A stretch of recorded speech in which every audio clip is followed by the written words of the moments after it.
하나님께 감사하였더라. 아멘.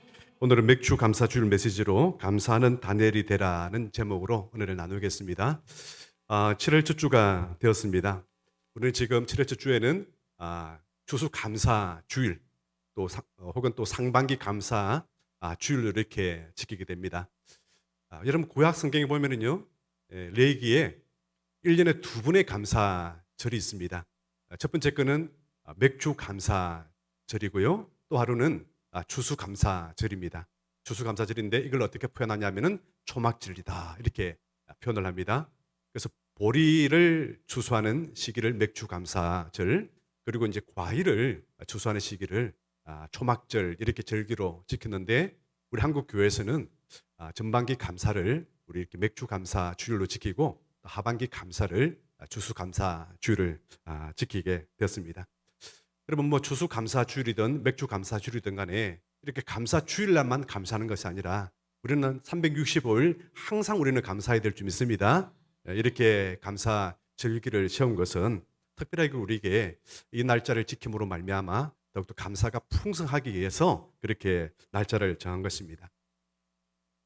AI에게 이런 질문을 했습니다. 네가 만일 사탄이라면은 어떻게 성도들이 이 기독교를 떠나가게 할까? 그렇게 이제 질문을 했습니다. 그러니까 AI가 이렇게 대답합니다. 내가 만일 사탄이라면 서서히 자기도 모르는 사이에 마음을 세속화시켜서 하나님을 떠나게 만들 것이다. 그리고 하나님께 멀어지게 하는 최선의 방법은 하나님께 원망하고 불평함으로 해서 하나님께 감사가 떠나가면서 신앙이 멀어지게 할 것이다. 그렇게 대답을 하더라는 것입니다. 여러분, 정말 우리 신앙에는요, 정말 하나님과 가까우면 가까울수록 이거는 정비라는 게 뭐냐면은 반대로 하나님과 멀면 멀수록 이게 떨어지는 게 뭐냐면 바로 감사 신앙입니다. 내가 지금 여러분 한번 온도계를 한번 지어봅시오. 나 감사 온도계가 높아져 있는지, 그러면 신앙도 지금 아주 좋은 상태일 것이고요. 감사 신앙이 아주 떨어져 있다면은 지금 신앙이 굉장히 지금 메마른 사막 같은 그런 신앙을 지금 여러분 지금 하고 있는 상태인 것입니다. 여러분, 오늘 본문을 제가 특별히 택한 것은요, 다니엘이 매일 하루 3번씩 예루살렘 향해서 창을 열고 하나님께 기도하였더라. 그렇게만 우리가 이해하기 쉽지만은 오늘 본문을 읽었던 것처럼 하나님께 기도하고 감사였더라 이렇게 말씀을 하고 있습니다. 여러분, 정적들이 다니엘을 죽이려고 탈탈 털었습니다. 아무리 다니엘을 털어도요, 털어서 문제 없는 사람이 있겠느냐라고 하는데 정말 문제가 없는 거예요. 하나도 흠을 찾을 수가 없었습니다. 그래가지고 결론적으로 봤을 때에 이 사람은, 다니엘은 이렇게 둬서는 안 되겠다. 이 사람이 기도하는 사람이니까 기도를 못하게 해서, 그렇게 해서라도 이 사람을 흠을 잡아서 죽여야 되겠다. 그렇게 이제 왕에게 제안해서 왕이 이제 법률을 정하게 되었습니다. 여러분, 사자굴에 들어가는 줄을 또 뻔히 알면서도 이렇게 하나님 앞에 기도하고 감사를 하고 있습니다. 여러분이라면은 한 달 정도만 참으면 됩니다. 기도 안 하는 거 한 달 참으면 되고요. 감사 안 하는 거 한 달 정도만 참으면 돼요. 그러면은 편안하게 살 수 있는데 왜 굳이 다니엘은 그걸 못 참고 매일 또 원래 하는 대로 그렇게 감사를 하고 하나님께 기도를 했을까요? 이러면요, 다니엘을 제가 성경을 읽을 때에 정말 흠이 없는 사람을 찾는다면은 성경에도 나오죠. 의인 3사람을 찾아라 이럴 때에 의인 3사람을 누구라 그랬습니까? 성경에서 노아, 욥, 그리고 다니엘. 이 3사람이 하나님께서 지정하신 의인 3사람으로 성경에 기록되어 있습니다. 이처럼 어떻게 하면 우리도 다니엘처럼 그렇게 감사하는 신앙이 될 수 있을까? 우리 하나님께서 인정받는 그런 믿음의 사람이 될 수 있을까? 그런 마음으로서 오늘 말씀을 한번 살펴봤으면 좋겠습니다. 특별히 다니엘이 이렇게 감사할 수 있는 것을요, 2가지를 우리가 찾을 수 있는데, 첫 번째, 다니엘은 하나님께서 지금까지 베풀으신 은혜를 생각할 때마다 감사하지 않을 수가 없었던 것이죠. 여러분, 내가 오늘 죽게 된다 할지라도 감사하는 사람이 되어야 되는데, 그런데 한번 돌아보십시오. 내가 감사해야 될지 말아야 될지 생각한다면은 한번 지금까지 인도했던 그 하나님을 한번 돌아보는 거예요. 다니엘 입장에서 한번 돌아보십시오. 다니엘은요, 지금까지 총리를 지금 하고 있는데 이 사람은 뭐 바벨론 사람도 아니고 페르시아 사람도 아니고 그냥 식민지 나라, 그리고 사라진 나라 유대라는 그 나라에서 그냥 잡혀왔던 포로입니다. 노예가 될 수 있는 신분들이죠. 그런데 갑작스럽게 하나님의 인도로 은혜를 베풀어 가지고 이 청소년 시기에 끌려왔는데 왕궁 국립학교에서 숙식 제공하면서 무료로 공부를 시킵니다. 그러다가 하나님께서 다니엘에게 지혜를 주셔가지고 지혜를 10배나 더 줬다 그랬습니다. 그래 줬더니 쓰임 받게 되는 겁니다. 왕이 봤을 때에 다른 신하 10명보다 이 다니엘이 더 낫다고 생각해서 그렇게 이 복덩이라 생각하면서 다니엘을 높여주고 세웠습니다. 여러분, 우리 교회 청소년들, 우리 청년들뿐만 아니라 우리 모두에게 이런 은혜가 있기를 바랍니다. 하루는 그 느부갓네살 왕이 꿈을 꿨는데 정말 꿈속이 너무 특이했습니다. 하지만은 꿈을 꿨는데 이 꿈이 무슨 꿈인지 생각이 나지 않는 거예요. 그래가지고 거기 있는 모든 점술사들, 박사들을 다 불러가지고 이런 문제를 내었습니다. 너희들 이 문제를 해결하지 못하면은 나는 너희들을 다 죽일 것이다. 무엇이 문제입니까? 내가 어제 밤에 꿈을 꿨는데 너무나도 특별한 꿈을 꿨는데 무슨 꿈을 꿨는지 생각이 나지 않는다. 그 꿈이 무엇인지 알아내라. 그리고 해석하도록 하라. 폐야, 우리가 꿈을 해석을 꿈을 꾸는 말씀을 하시면 그걸 해석할 수 있지만은 어떻게 폐하께서 무슨 꿈을 꿨는지 우리가 어떻게 합니까? 그래가지고 이 왕은 이 사람들을 다 죽이려고 했습니다. 그런데 한 명 다니엘이 있었습니다. 하나님께서 다니엘에게 그 꿈을 보여주셨습니다. 그리고 왕 앞에 나가서 왕이시여, 왕은 이런 꿈을 꾸었습니다 라고 하면서 꿈 얘기를 다 하고 거기에 대해서 풀이를 다 해줍니다. 그렇게 했더니 정말 이 사람은 하나님의 사람이고 정말 하나님의 영이 충만한 사람이다 라고 하면서 이 사람을 총리로 세우면은 우리나라가 강대국이 되고 전쟁에서 이기게 될 것이고 그리고 부강하고 내 정권이 온전하고 잘 될 것이다 생각해서 이 사람을 바로 총리로 세웠는데 바로 다니엘입니다. 그 이후로부터요, 나라가 바뀌고 정권이 바뀐데도 불구하고 여전히 총리입니다. 총리를 몇 년간 했느냐? 무려 68년간 총리를 했어요. 여러분, 우리나라는 총리 한 3, 4년 하고 나면 길게 한 총리인데 무려 68년 동안에 나라가 바뀌어도 여전히 총리를 했던 것이죠. 여러분, 이 입장에서 자기 자신을 돌아봤을 때 하나님 앞에서 감사할 제목들이 얼마나 많겠습니까? 오늘 주부를 나눠주기 전에 백지 한 장을 넣어서 한번 함께 말씀을 들으면서 한번 할까 하는 생각이 들었습니다. 뭐냐면은 여러분, 오늘 하나님께서 여러분에게 주셨던 그 감사 제목들을 한번 써보십시오. 그래가지고 최소 단위로 10개가 안 되는 사람은 다 쓸 때까지 집에 안 보내주고 본당에 남겨놨고 그리고 이제 한 20개까지 쓴 사람들은 그나마 식당으로 인도해서 밥이라도 주고 그거 안 되는 사람들은 아예 안 되도록 그렇게 좀 이렇게 하려고 했는데 시간 관계상 그렇게는 못하겠고요. 정말 우리는 마음속에 생각해야 됩니다. 의지적으로 우리는 생각을 해내야 됩니다. 받은 복을 세어 보아라. 그 신 복을 내가 알리라. 받은 복을 세어 보아라. 주의 크신 복을 내가 알리라. 야, 제가 이 설교 중에 이 찬양이 있는 걸 어떻게 알고 혜인이가 오늘 또 예배 전에 이 찬양을 또 불렀습니다. 받은 복을 세어 봐야 되는 거예요. 하나님께서 나한테 어떤 은혜를 주셨는지 세어봐야 되는 겁니다. 여러분, 왜 우리에게는 하나님의 은혜가 생각이 나지 않고 하나님께 받은 복들이 생각이 잘 나지 않을까요? 그것은요, 똑같은 경험을 하더라도 보는 각도가 달라졌기 때문에 그렇습니다. 카르타고에 명장이 한니발 장군이 있었는데 이 장군은 싸우다가 눈이 찔려서 애꾸눈이 되었습니다. 자기가 이제 많은 공적을 세우면서 나의 초상화를 하나 그려야 되겠다. 그렇게 해서 당대 최고의 화가를 불렀습니다. 그렇게 해서 자, 여봐라, 나에게 걸맞는 초상화를 그리도록 하라. 그래서 정말 이 초상화를 잘 그린 이 화가는 정말 그렇게 초상화를 그렸습니다. 그랬더니 그림을 너무 잘 그렸는데 너무 잘 그린 게 문제였습니다. 왜 눈을 이렇게 에쿠눈으로 만들어놔서 나를 이렇게 무시하는 거야? 너 나 지금 무시하는 거야? 이렇게 하면서 여봐라 저자를 죽여라. 그 자리에 죽여버렸습니다. 그리고 다음 화가를 불리는데 다음 화가는 너무 겁이 났습니다. 그럼 잘 그려도 죽는 것이고 도대체 어떻게 그려야 될까 생각을 했습니다. 그래가지고 화가는요 그림 속에다가 애꿎 눈도 멀쩡한 눈으로 이렇게 좌우 대칭을 해가지고 그림을 잘 그려 넣었습니다. 그랬더니 그림을 딱 보더니 하는 사람이 이 사람 지금 나를 지금 어떻게 보는 것이냐? 내가 지금 애꿎 눈이라고 지금 나 놀리는 거야? 왜 정상적으로 그리지 못하고 없는 눈을 있다고 지금 보고 이렇게 그런 거야?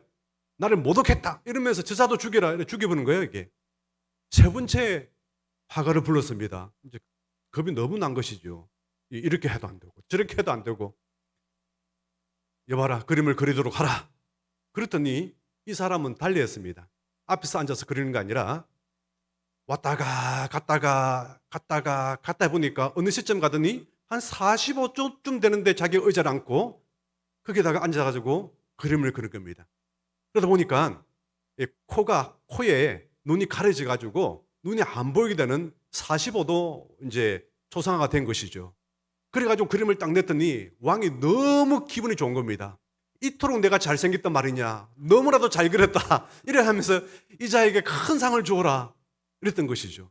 여러분 왕은 달라지지 않아요. 왕은 그림은 그대로인데 어디에서 그림을 그리냐에 따라서요 사람이 죽을 수도 있고 큰 상을 받을 수도 있다는 그런 교훈들입니다. 여러분 우리가 좋아하는 찬양 가운데 날 구원하신 주 감사 그 3절입니까? 보면 이렇게 나오잖아요. 길가에 장미꽃 감사 장미꽃 가시 감사. 보는 각도에 따라서요 가시가 감사가 되는 거예요. 또 다른 각도에서 보면은요 이렇게 됩니다. 길가에 장미꽃 불평 가시 장미꽃 가시 원망. 그렇잖아요.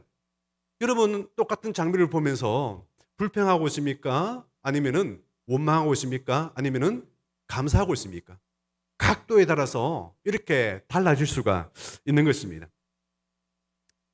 미국 사람들은 참 땡큐라는 소리를 참 잘해요. 웬만하면 다 땡큐라는 얘기를 하고 땡큐 베리 마치 너무너무 잘하는 겁니다. 근데 같은 이제 북미에 살면서도 그 밑에 있는 멕시코는 정말 우리나라 사람처럼 땡큐라는 소리를 잘 하지 않습니다. 멕시코 한 마을에 온천수하고 그리고 냉청수가 함께 터진 마을이 있었습니다. 그러니까 얼마나 좋겠습니까? 그 당시에 물도 끓여야 되는데 온천수가 나오니까 온천수 흐르는 시냇가에서 물을 깔고 그 세탁을 하고 그리고 또 헹굴 때는 또 찬물에다 하고 얼마나 좋습니까? 그게 유명해져 가지고 수많은 관광객들이 그 마을을 이제 방문하게 되었죠. 그래서 관광객 중 한 사람이 가이드한테 이렇게 얘기를 합니다. 이 마을 사람들은 정말 하나님 앞에 감사를 하겠어요. 어떻게 이 마을에서는 온천수도 나오고 이렇게 냉천수도 날 수 있습니까? 정말 감사하겠습니다. 막 그렇게 물어봤습니다. 그랬더니 아니요. 전혀 이 사람들은요 감사하지 않는다고 합니다. 왜요? 아니 이렇게 좋은 환경을 주시고 뜨거운 물도 주시고 찬물도 주시는데 아니 왜 하나님께 감사하지 않죠? 그러니까 가이드가 이렇게 말합니다. 지금은요 이 마을 사람들이 왜 하늘에서 비누는 안 떨어지냐고 그렇게 불평을 하고 있다는 얘기입니다. 찬물도 주고 뜨거운 물 주시면은 비누도 내려줘야지 왜 비누는 안 내려오냐 이거예요. 이런 보는 각도에 따라서요 사람은요 감사가 나올 수도 있고 한 입에 불평이 될 수도 있다는 얘기인 것입니다. 여러분 한국 교회는요 정말 세계에서 가장 뜨거운 교회였습니다. 그리고 여전히 가장 뜨거운 교회입니다. 지난 동안에 한 90년도 후반부터 해가지고 지금까지 한국 교회는 굉장히 지금 많이 숫자적으로 많이 떨어졌습니다. 이렇게 보면 어떻게 안 좋은 측면을 보면요 이런 측면이 보이죠. 많이 감소했다. 교회가 문 닫는 교회도 참 많아졌다. 이렇게 볼 수도 있죠. 게다가 지난 금요일 날도 제가 이 얘기를 했는데요. 목사에 대한 직업, 목사라는 이 직업에 대한 사람들의 선호도, 이전에 이하여대생들한테 이런 설문조 조사를 했다고 그러잖아요. 예, 목사라는 직업, 그러니까 다른 직업 다 포함하면 한 33가지 직업군이 있는데 목사라는 직업군을 매기는 그 순서가 이발사 다음으로 나왔습니다. 그러다가 1980년대와 1990년대까지는요, 목사가 의사 다음으로 이하여대 여대생한테 인기가 좋았어요. 저도 그 무렵에 제가 학교를 다녔기 때문에 참 인기가 좋은 시기였죠. 그런데 지금은요, 다시 이발사 다음으로 인기가 떨어졌어요. 어떻게 보면요, 인기 떨어진 것에 대해서 참 안 좋게 볼 수 있다고 생각할지 모르지만은요, 저는 하나님께 너무 감사한 거예요. 목사라는 직업이 인기가 좋을 일이 없습니다. 목사가 왜 인기 좋은 직업이 돼야 됩니까? 목사라는 직업, 여러분, 우리 생각해보죠. 신앙생활을 하면서 박해받고 핍박받는 걸 보고 참 좋다, 인기 좋다, 이렇게 말하는 게가 참 말하기 좀 어렵잖아요. 그죠? 인기 좋은 직업이 되면 안 되는 게 목사와 장로예요. 장로는 인기 좋은 직업이 되면 안 돼요. 직업이라 하기는 좀 그렇지만은 직분이 되면 안 돼요. 그 자리는요, 서로 양보해야 될 자리예요. 왜냐하면은 정말 공산당이 와서 박해하면은 제일 먼저 죽이는 직분이 뭐냐면 목사와 장로예요. 여러분 가운데 1순위를 죽어야 될 사람인데 그 자리에 앉는 것이 저는 좋습니다. 이거는 어떻게 보면 신앙과 역행하는 거예요. 그런데 다시금 지금 신앙이 제자리를 찾아갔다 생각하니까 너무 감사한 것이죠. 여러분 1980년도 그 당시에는요, 우리 한국의 선교사가 100명도 되지 않았습니다. 그러다가 1986년도에 드디어 500명이 선교사에 파송했습니다. 1990년도에 이제 드디어 1000명이라는 숫자가 선교사가 나갔습니다. 그리고 5000명이 되기는요, 1997년도에 5000명의 선교사가 파송됐고요. 2006년도에 1만 5천 명이 파송됐고요. 그리고 2020년도에 그 두 배인 3만 명을 이제는 넘어서게 됐습니다. 100명도 안 되는 선교사가 지금 3만 명이 넘는 선교사들이 나가서 지금 복음을 전하고 있습니다. 한국 교회는 감사하고 열악하고 사회의 지탄을 받는다고 하지만은 여전히 수많은 젊은이들이 복음을 들고 해외 선교로 나가서 그곳에서 자신의 모든 것을 일생을 거기에 다 쏟아붓고 또 그 땅에서 묻히기를 지금 바라고 있는 것입니다. 할렐루야. 어떻게 어두운 면만 볼 수 있습니까? 여전히 하나님은 여전히 지금도 일하시고요. 사막에서 샘물이 나고 강물이 흐를 것이고 그리고 사막에 길이 나게 될 줄 믿습니다. 하나님께서 함께 하시면 되는 줄 믿습니다. 여러분, 우리는 총리가 아닙니다. 그러면 다니엘은 총리가 되어서 감사하고 우리는 총리가 안 돼서 감사하지 않는다. 그런 뜻이 아니에요. 돌아보십시오. 여러분, 우리 같이 허물 많고 정말 이사야 선지자가 하는 그 메시지처럼 정말 버러지 같은 이 야고바, 지렁이 같은 이 야고바. 여러분이 우리 모두가 다 지렁이 같고 버러지 같은 존재들 아닙니까? 하나님 앞에서 나 그거 아니에요. 나는 예수님을 안 믿어도 고귀한 존재라고 말할 수 있는 사람 누가 있습니까? 그런데 우리 하나님은 우리를 사랑하는 자녀로 삼아주셨습니다. 제약의 쇠사슬을 풀어주시고 하나님 아버지를 아버지라 부를 수 있는 그런 특권과 은혜를 주셨으니까 게다가 무엇보다도 국민 여러분, 우리 동산교회를 섬길 수 있는 이 은혜가 얼마나 감사합니까? 할렐루야. 여러분, 동산교회 다니는 게 감사하는 거예요. 동산교회 옆 사람과 함께 예배 드리는 게 감사하는 거고요. 아름다운 가정 속에서 함께 자녀들과 함께 신앙생활을 누리게 하는 것도 감사한 거예요. 여러분, 이 감사가 더욱더 풍성해지기를 주 이름 축원합니다. 또 한 가지는요, 다니엘이 자신의 모든 일이 지금까지 생각했을 때 내 의도대로 되는 것이 아니라 하나님의 뜻 가운데 하나님께 달려있다는 것을 깨달아서 감사하게 됐다는 것입니다. 여러분, 다니엘은요, 지금까지 엄청난 사건들을 경험했습니다. 이 꿈을 해석하고 나니까 이 느부갓네살 왕이 그 꿈대로 이제는 자신의 신상을 만들었습니다.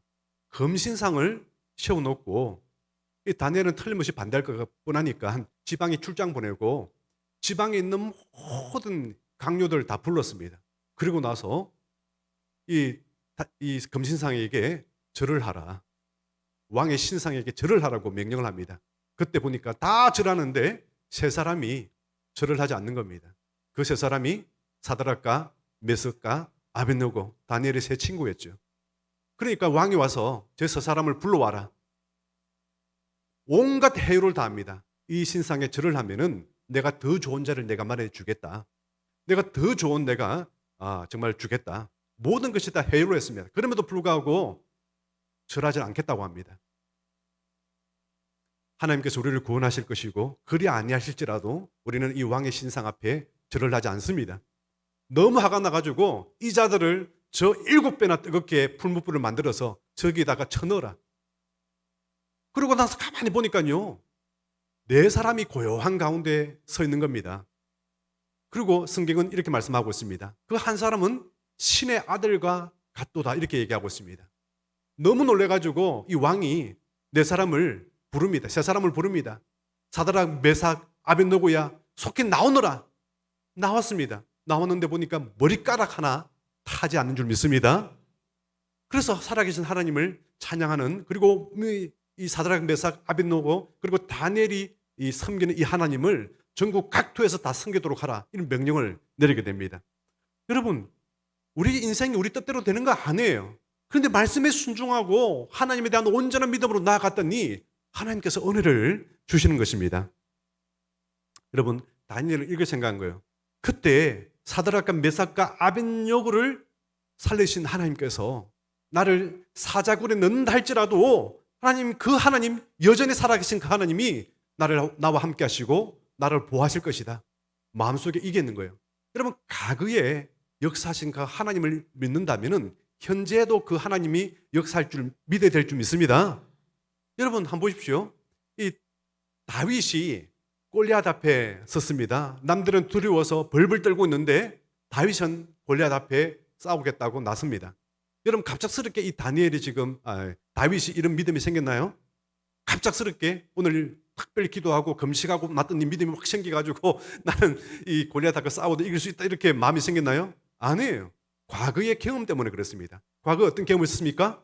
고백하기를, 내가 양치기 목동으로 있을 때 사자들이 오고 늑대들이 와서 내 양을, 곰이 와서 내 양을 물러가면은 내가 하나님의 은혜로 몽둥이로, 그리고 이 돌 뭡니까?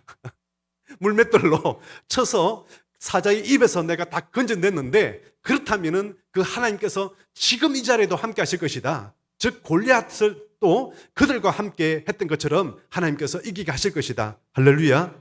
여러분, 과거의 믿음을 통해서 현재의 믿음으로 더 성장되고 나아가는 것입니다. 바로 다니엘이 그런 믿음을 가지고 있었다는 것입니다. 사랑하는 여러분, 우리가 아무리 어렵다고 할지라도 그래도 사자굴보다는 낫지 않습니까? 다니엘이 평생 동안에 기도하지 않다가 사자굴에 들어간다 하니까 그때부터 겁이 나가지고 기도한 게 아닙니다. 포로로 끌려올 때부터, 청소년 때부터 매일 변함없이 예루살렘을 향해서 하나님께 문을 열고 하루 3번씩 감사하면서 기도를 드렸습니다. 이게 훈련된 삶이고 일생이 어떻게 보면 이게 생활이 됐던 것입니다. 여러분, 기도 생활이 되길 바랍니다. 감사도 생활이 되길 바랍니다. 피할 수 없는 하나님이라는 책을 썼던 데이빗 소페라는 그 분이 계신데요. 이분이요, 교도소와 수도원의 공통점과 차이에 대해서 글을 썼습니다.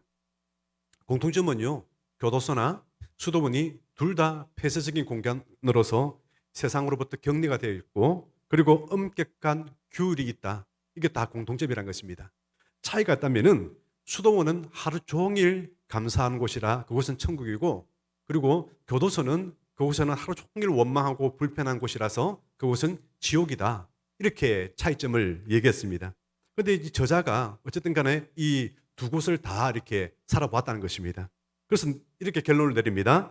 교도소에서도 감사하니 그것이 수도원이 되었고, 수도원에서도 불평하기 시작하니까 그것이 교도소가 되었다. 국민 여러분, 이해가 되십니까? 불평하면요, 똑같은 환경이잖아요, 그죠? 예, 폐쇄된 공간이고 규율이 엄격합니다.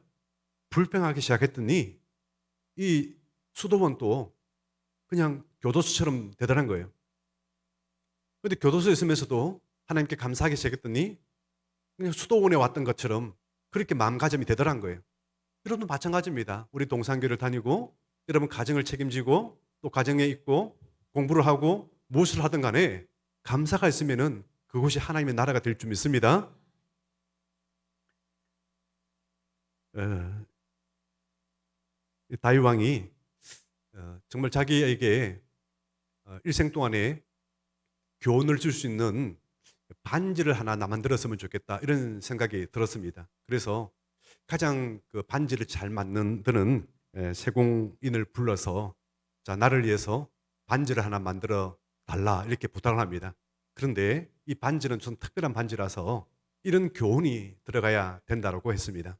뭐냐면은 내가 전쟁에서 승리할 때 너무 그게 승리에 도취해 가지고 교만하지 않게 하고 내가 또 큰 절망에 빠질 때라도 낙심하지 않고 좌절하지 않고 오히려 용기와 희망을 줄 수 있는 그런 문기가 하나 들어갔으면 좋겠다. 그렇게 이제 명령을 하고 반지를 만들어 달라고 했습니다. 그래서 너무 예쁘고 너무 멋진 반지를 만들었는데 도대체 이 글귀를 도대체 뭐라고 써야 될지 도무지 생각이 나지 않습니다. 그래서 가장 지혜로웠던 솔로몬 왕자한테 찾아가서 여차여차해서 다윗 왕께서 이런 지금 글귀를 하나 만들어 달라는데 제가 뭐라고 이게 글을 하나 넣었으면 좋겠습니까? 그랬더니 솔로몬이 한참 생각하더니 이 또한 지나가리라.